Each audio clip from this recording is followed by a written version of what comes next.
போகுது வீடெல்லாம்.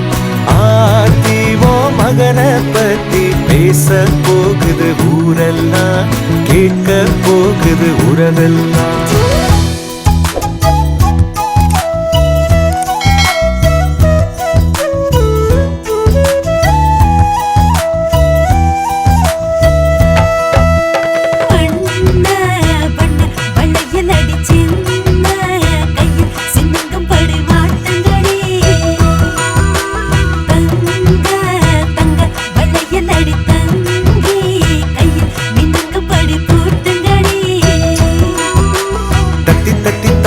என் நெஞ்சில் வந்து மோதி அள்ளி சென்று கையால் அவன் என்னை அணைப்பான். விட்டு போன சொந்தம் அது எல்லாம் ஒன்னா சேரும். சிங்க குட்டி வந்து அட நம்ம இணை